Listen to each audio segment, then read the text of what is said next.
y'all, welcome to my channel. My name is Marquella.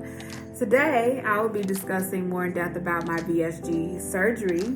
I'll be talking about the process leading up to my surgery and what it was like after my surgery. So if you are returning, welcome back. If you are new, just a quick introduction. I am Marquella. I am a mom, wife, a photographer, and I just recently had weight loss surgery, specifically vertical sleeve gastrectomy, also known as the VSG.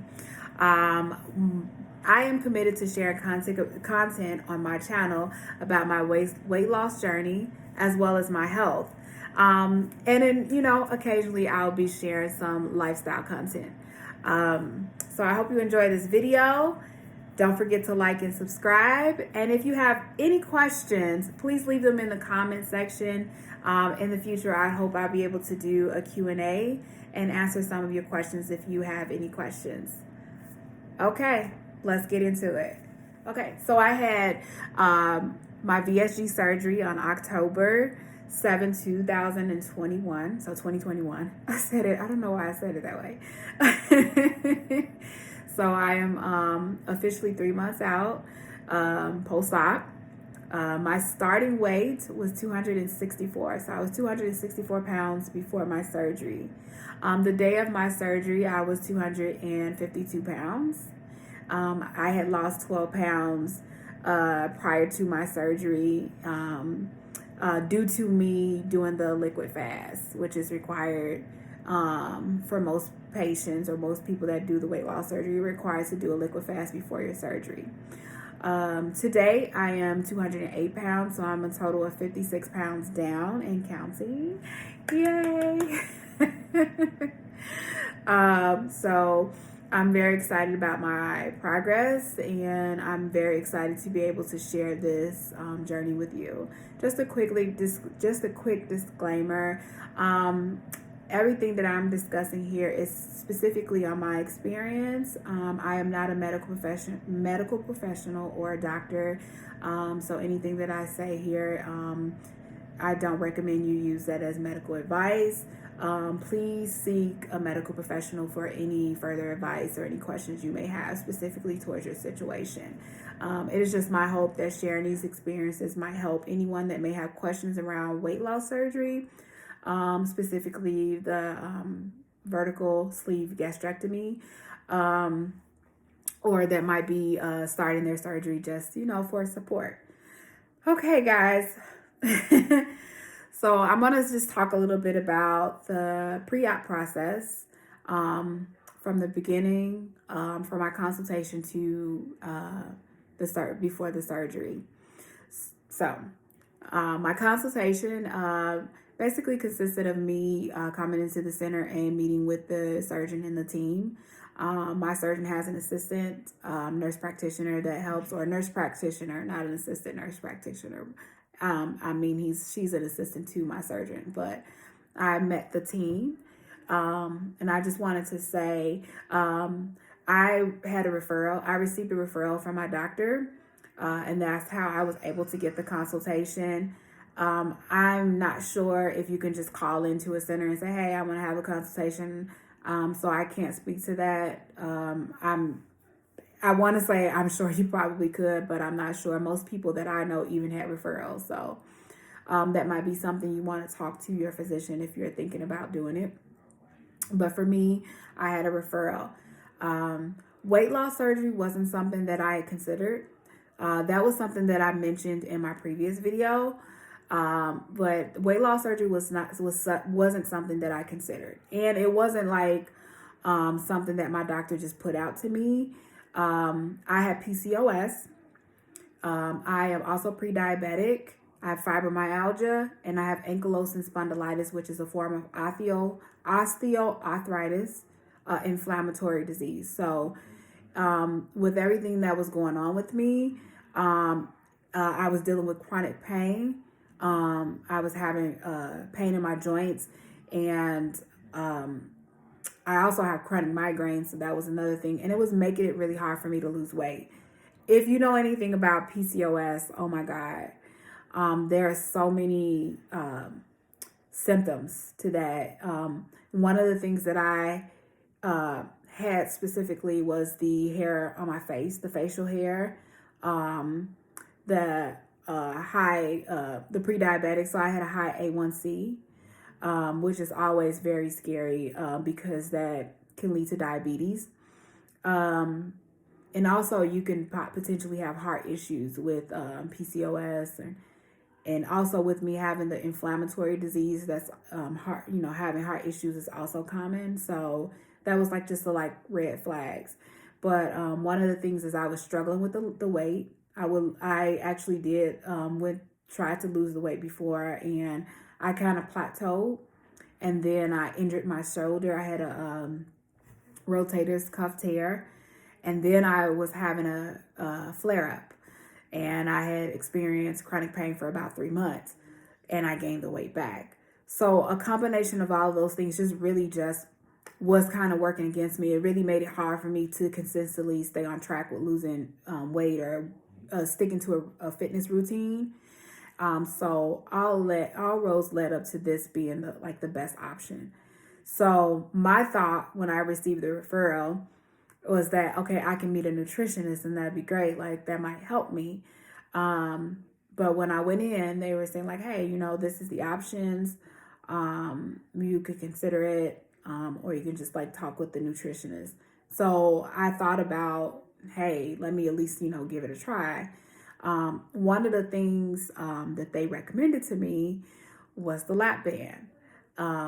So I want to say this.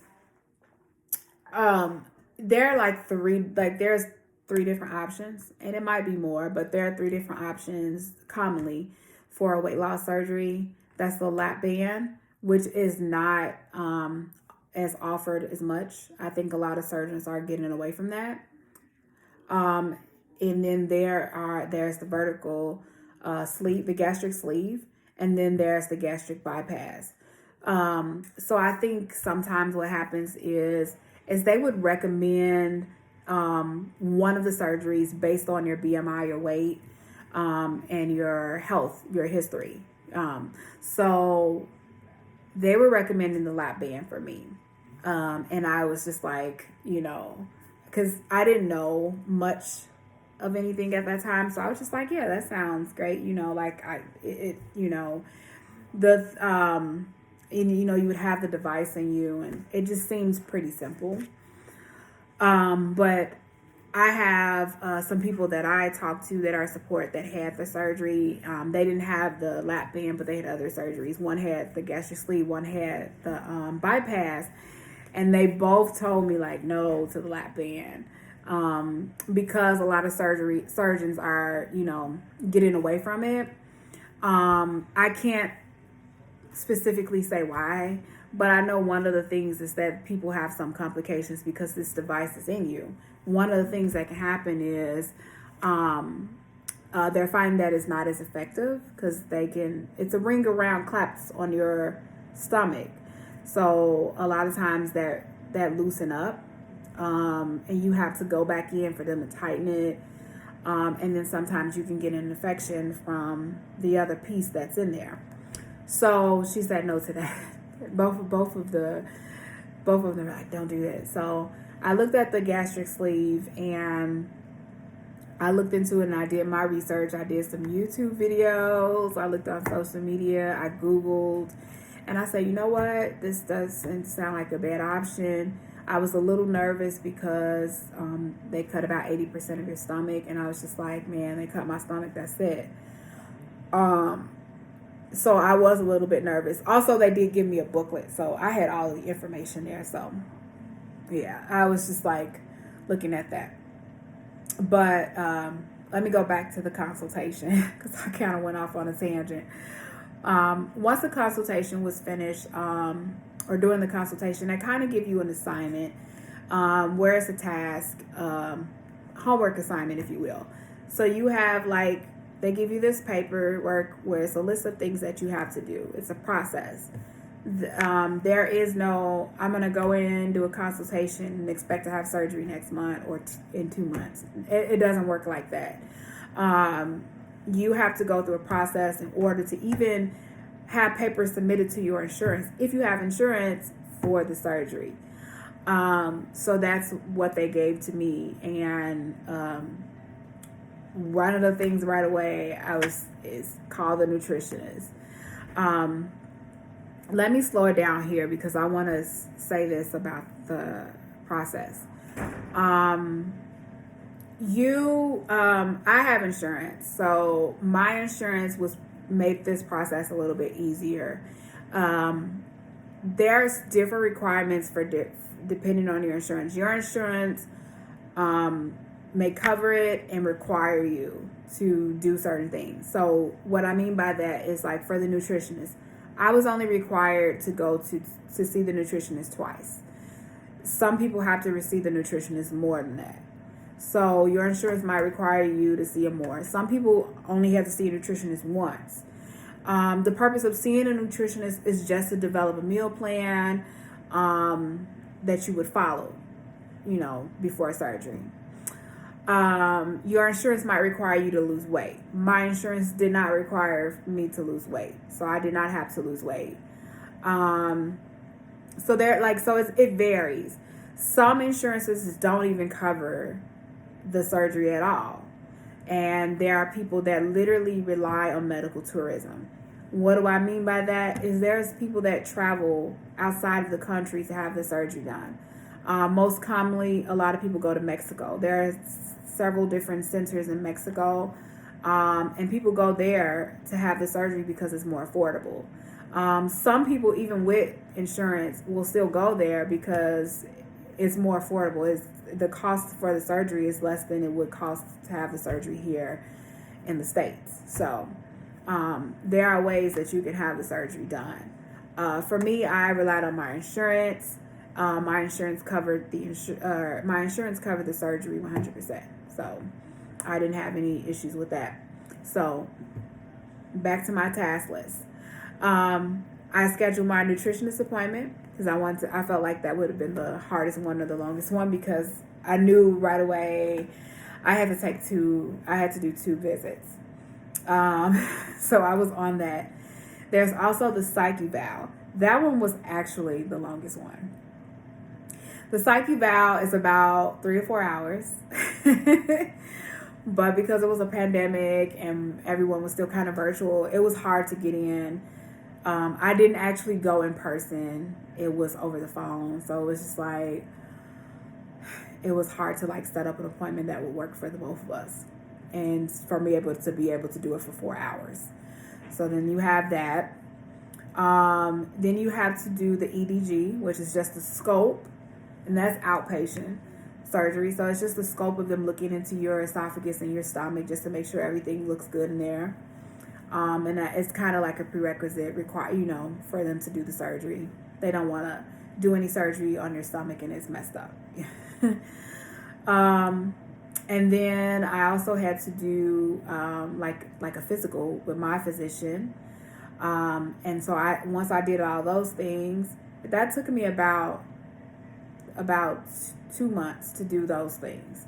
And then once I was done with that, I came back to the center, did another visit with them, and we went over everything. And then I had to then go back to my doctor, get a chest x-ray, do an EKG, and also have blood work done. And they once you go back to the center, they at this appointment, they're looking over everything. They're saying, hey, we need this from you. And then they're going to tell you to do it, wait 30 days. Because now they're going to submit the paper to your insurance. So they submitted the paper to my insurance for approval for the surgery. And they told me to wait, in about 2 weeks. And then do the other stuff with my doctor, the chest x-ray, the EKG, and the blood work. Because the insurance likes it to be at least 30 days old. It can't be any older than that. So that's what I did. My insurance approves my surgery 2 weeks later. And I got everything done with my doctor pretty quick. And I was scheduled for surgery October 7th. So, my feelings throughout the whole pre-op process, I want to take it slow with this video. So, because I kind of rush through, I kind of talk fast. So, I want to take it slow. But I don't want to take up too much time. So, I do want to share my feelings on it. One of the things that, one of the feelings that I had was I doubted the process. I was very scared. I kept saying, like, I don't think I should do this. Like, I don't think this is for me. I had therapy. I talked to my husband, and I just, like, was trying to talk myself out of it. And a lot of people do that. Like, it's so common that happens. I mean, it's a life-changing surgery. Like, you are literally having surgery that is changing your life. So it's completely normal to have these feelings. They're not uncommon or unusual to have those feelings. So there are actual people that I've seen in support groups that said that they've had these feelings and they literally psych themselves out. They're like, yep, I'm not going to do it.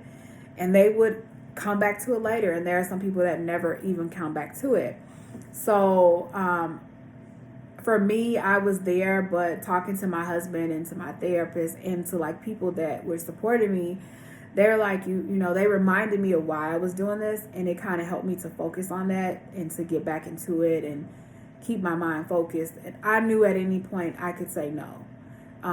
But I just had to focus on my why. Why was I doing this? So it was very hard.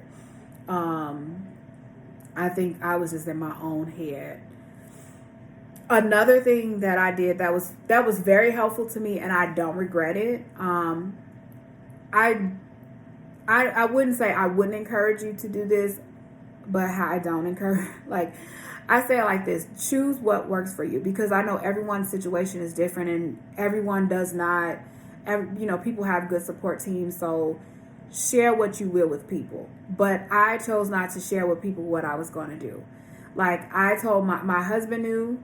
My therapist knew, and the people who had the surgery that I reached out to for support, they knew. I did not share with my family or friends. I just kept it to myself. And the reason why I did that is because I am always in my own head with my own self-doubt talk and all of that. I didn't need anyone else to come and be like, why are you doing this? You know, or, you know, putting their own opinions on it. I just needed to stay focused on what I was doing, and I just didn't need negativity. And that doesn't mean that people in my life are negative. That's not what I'm implying. It's just that in case that was going to happen, I didn't need it. I didn't need anyone asking me questions. I didn't need anyone going back and telling other people about my plans. I just needed my decisions to be my decisions and to go through it silently. And I shared what I shared, my feelings and whatever else, with the people who knew. I do not regret that. It was one of the best decisions. I did not even share with my parents until a week before my surgery. My parents support me, so that wasn't the issue. I just did not. My mom freaked out, and that was the reason why. I'm like, I didn't need my mom freaking out about it, you know, prior to my surgery. So that was my reason. And so it helped me a lot to stay focused and not be stressed out about it. And eventually I told people like 2 months later, certain people. And then on my 3-month anniversary, I came out to the world. So I say that to say, if you choose to keep it to yourself, keep it to yourself. You know, I'm not ashamed of having the surgery. It's just that I just chose to not share it because I just didn't need anyone to put their opinions on what I was doing. Okay. So, now we're at the point where my surgery is approved. And the next step is I had to do the liquid diet. Or the liquid fast. I say liquid diet, and it's not a diet, it's a fast. But this varies for people. I know some people had to do it 2 weeks. And I know for me, it was just 5 days. Some people have to do it 1 week. The 2 people that I leaned in for support, they highly recommend that I do it for 7 days. And so I said, okay, I'll give it a go. And actually one of them did it with me, which was so awesome because, man, because the liquid diet sucks. The liquid fast sucks. I'm going to stop calling it a diet. It's not a diet, it's fast. It sucks. But my liquid fast consisted of clear liquids. Again, it's different for other people. Like, some people were like, they were on like protein shakes, and no, not me. I had just chicken broth, beef broth, or vegetable broth, and it all had to be unsalted. And then I also had like Jello, and I could do water, Crystal Light, and then like you could mix protein powder just to keep yourself fueled. And it just, man, the first 2 days were the hardest days. I struggled, I cried. It was just like the craziest thing. One of the weirdest thing about that was just like, it was me having withdrawals, but it was kind of like the beginning process of me just shedding of my old self. I like to think of my process as me being a caterpillar. I know that sounds so weird, but that was what was happening, and I was literally shedding and or going into a cocoon. I don't know. Don't go with it.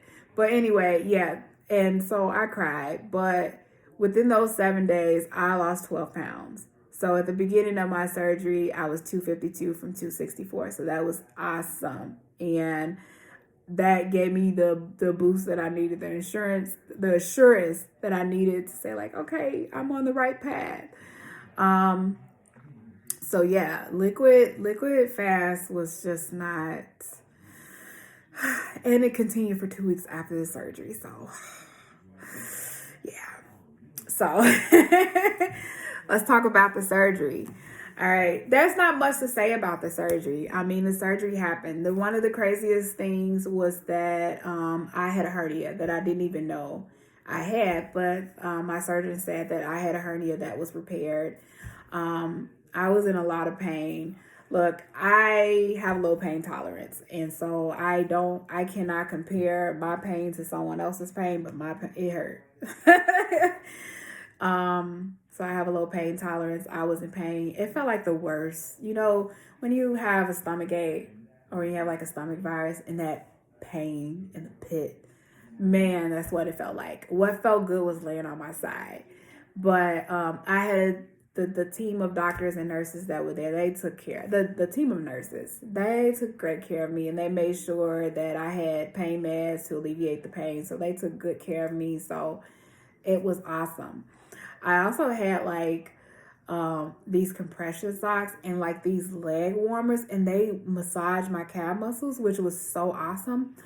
But then when it came, okay, let me not move fast. But yeah, so that was that. You also, I want to say after they're done with the surgery, they put an abdominal binder on you. So I had 5 incisions. They put the steri strips on those incisions, and then they put bandages on my steri strips over the incisions. And then I had the abdominal binder, which was awesome because your muscles are tender, you're sore. So like this binder just kind of holds everything in, compresses everything, and kind of alleviates some of the pressure and pain that you're feeling. So that was pretty awesome to have. And you can take it home, clean it off, take it home.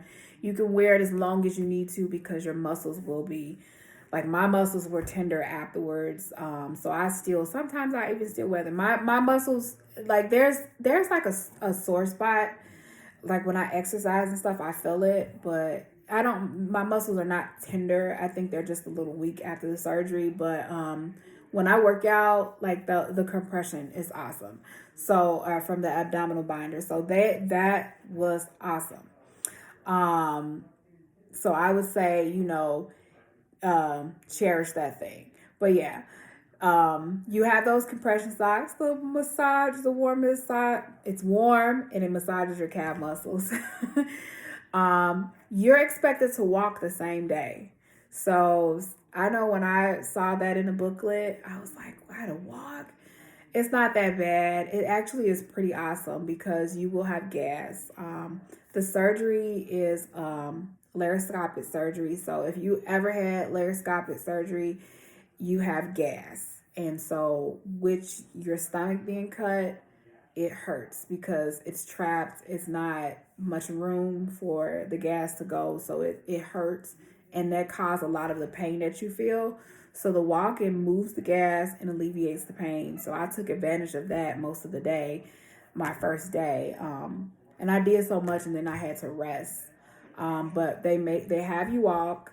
I was gonna say make. I'm gonna be very careful in my terms, but you will be required to walk the first day. And for me, I only had to be in the hospital for 24 hours. So even, my time there, I walked several times just to get myself around, which was very helpful because it got me up, got my body moving. Also, the walking prevents you from developing blood clots. So that's why they have you walking. It's kind of a new thing, I think, because I had my gallbladder removed and they did not have me walk around. So yeah, I don't know. So that was some of my experience right after my surgery. Some things that I got to prepare me for the surgery, because there's things you won't know, unless you have a good doctor that'll tell you or you find you a good support group. But I'm going to give you guys the details. I'm actually going to do a separate video talking more about things I wish I knew. But gas is one of them. Like, no one prepared me for the gas. So there's a lot of things that I didn't even know that I would need. But there's a really awesome page or a list on Amazon. And I was trying to look for things to buy just before the surgery. And there's a list. Someone out there in Amazon heaven created this list of things to buy just for bariatric surgery. And it has the compression socks, it has the abdominal binder, it has the payment. I mean, everything you can think of. And so quickly, I'll tell you just a few things that I recommend. There are some dissolvable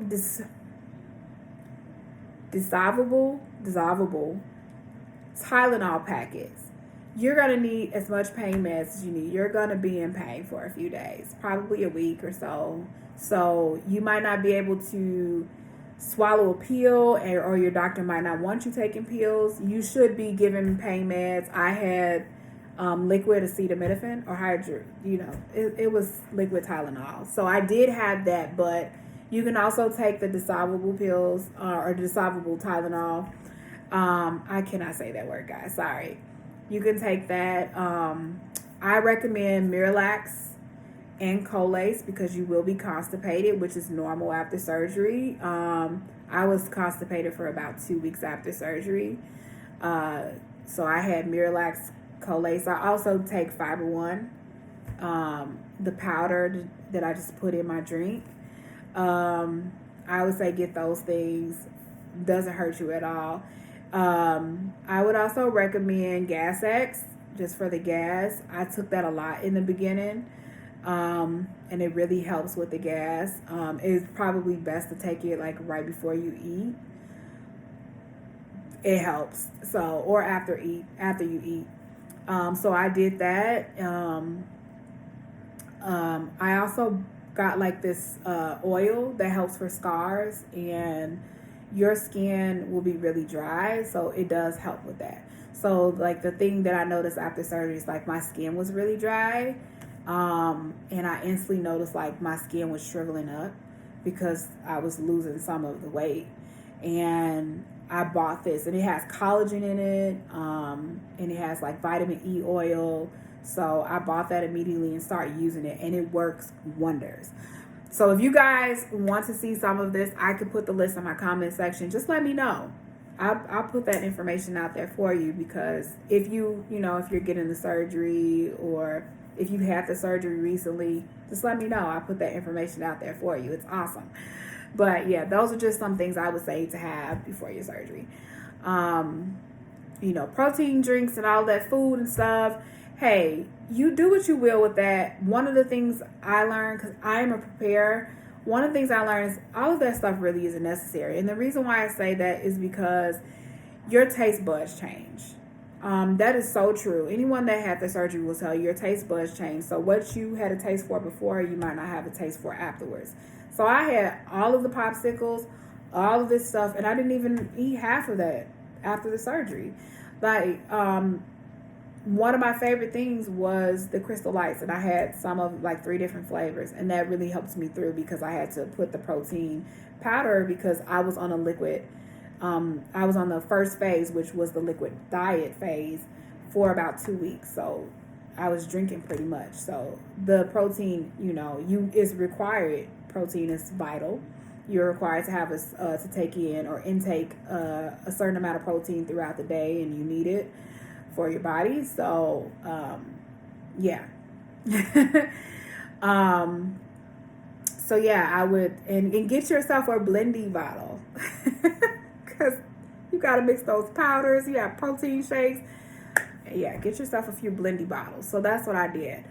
But yeah, that was just some of the stuff that I felt like was necessary prior to the surgery or after the surgery. So after the surgery, I had went through this hormonal change. I instantly developed melasma on my face. I've had it before, but it went away and it came back.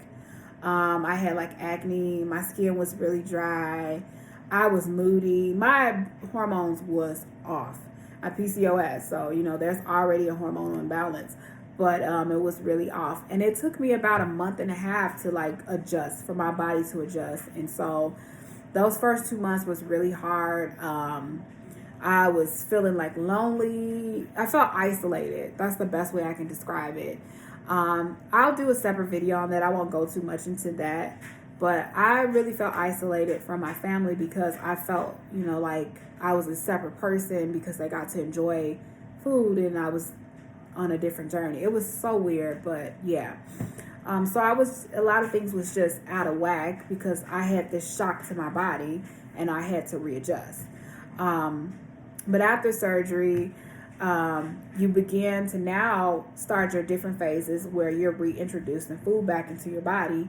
And for me, it was still a liquid diet for 2 weeks. And then I went into a full liquid diet for another 2 weeks. And that's where I was able to have milk, protein shakes, something like Ensure. I was able to have something like that. Premier Protein, that's the go-to for everyone. Or protein powder. I have the Premier Protein powder as well. I was able to have applesauce. I was able to have thicker soups, like tomato soup or the mushroom soup, mushroom cream soup, cheddar soup, things like that.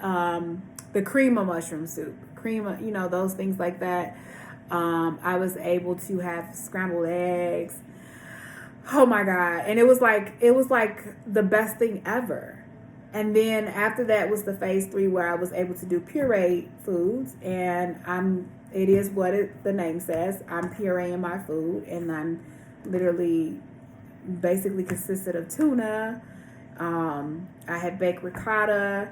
My best advice, if this is you, getting ready to go on this journey, Pinterest is your best friend, but make sure if you're searching for these foods, there are literally millions of blogs and stuff out there for recipes. I don't have recipes, guys. I wish I did, but if you are in that journey, make sure you're putting in phases.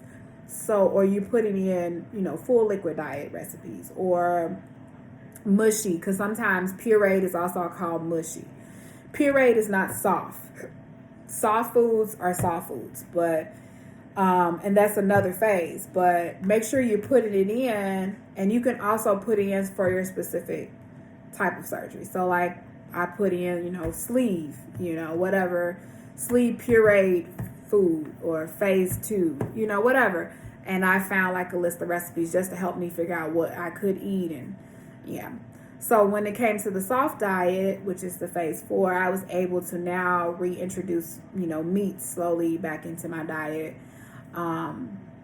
Doing all of that, I was so nervous about eating foods again because I thought I was going to get sick. But thank God, I did not have any problems. I still don't have any problems today. I hope it stays that way.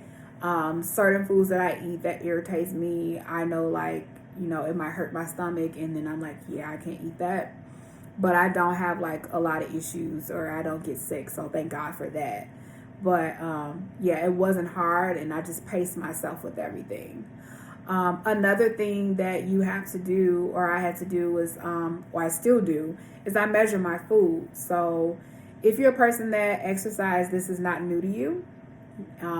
You probably measure your food if you meal prep and things like that. So I have my scale, I have my measuring cup, I have my measuring spoons and things like that, where I'm literally measuring my food. So there's literally a chart that I have to follow to measure like how much food, I also have to eat foods that's high in protein, and I have to eat those first. So like if I have, baked chicken or chicken breast and green vegetables, I have to eat the chicken first because that has the proteins in it.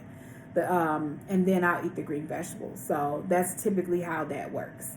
And it's not hard. It's just you're being more conscious of how you're eating. One of the biggest things that you could do for yourself is prep your food. And that might be beneficial to help you stay on track. I don't always do that, but yeah. Water is a must. You want to avoid dehydration as much as possible after surgery, and so that's always a challenge. Look, before I had surgery, I could literally drink a gallon of water in a day. Like, that was not hard at all. So when they talked about like it's hard to get in water, and they didn't say that to me until closer to the surgery, the nutritionist said that to me, it didn't hit me, because I was like, I have no problem drinking water. I literally thought it was that people didn't want to drink the water because it didn't taste good. No, it's hard to drink the water, because it's not only that it might not taste the best to you because your taste buds change, but it's literally hard because we're sipping. You can't gulp. The doctor doesn't want you drinking out of a straw. It's not that you can't ever drink out of a straw. It's just highly recommended that you don't drink out of a straw because it produces gas, and gas sucks. But yeah, you can't really drink out of a straw and you're sipping, because if you gulp, you also get gas. So it's one of those things. It's really hard to get in your water. You have to sip all day. Sipping water all day is your life. And some days for me it's hit or miss. Some weeks I can get in 64 ounces. Most of the time it's 40 ounces. It's just a tough thing. And you can drink other liquids. But they have to be 0 calorie, low sugar, no sugar drinks that you can drink. And those also count as your liquids. So that's what I went through. It's still a challenge today. I don't know too many people who are not challenged, that don't see it as a challenge, but we do our best with it because we know water is necessary. And trust me, your body will let you know that you did not get enough water into you. So just keep that in mind. Okay.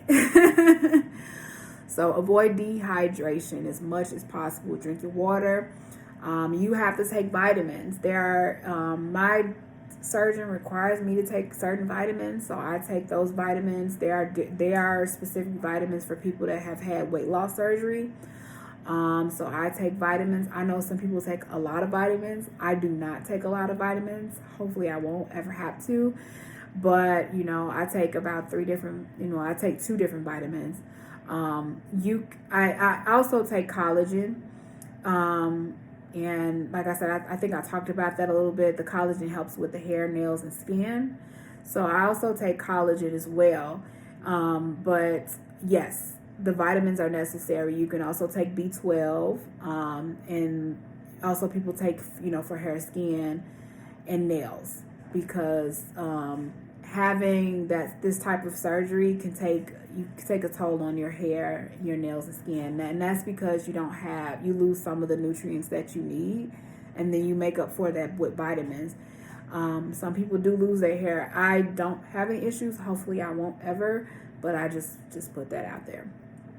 So, but if you jump on your vitamins, if you stick to your protein intake, and you keep up with your vitamins, it shouldn't be a problem.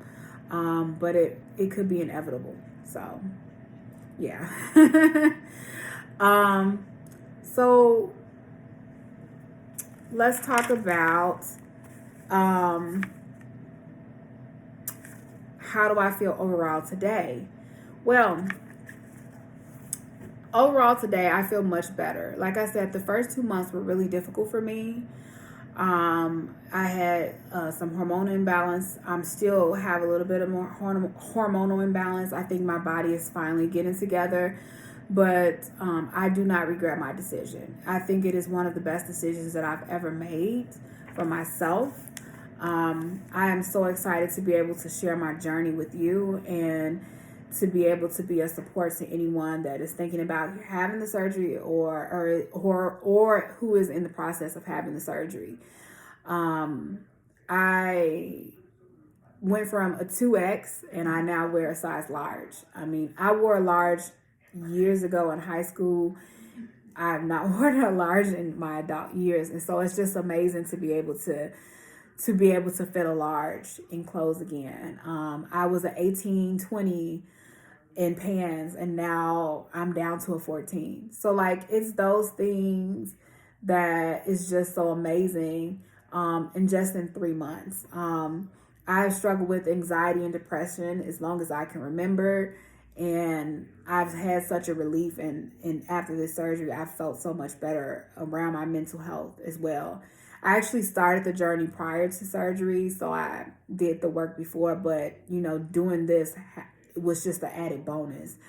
So there are so many benefits to that after this surgery, and I'm almost coming up on my 4-month anniversary, so I'm so excited to be able to update you guys when that day comes. But this was just so awesome. I hope you enjoyed this video. I tried to keep it as short as possible. That is my goal, but this one is a little long. I just wanted to be slow with this one and actually just get into it, and I think I covered mostly everything, but there will be more videos to come. So I hope you guys like this video. Don't forget to like and subscribe. New videos come out every Tuesday.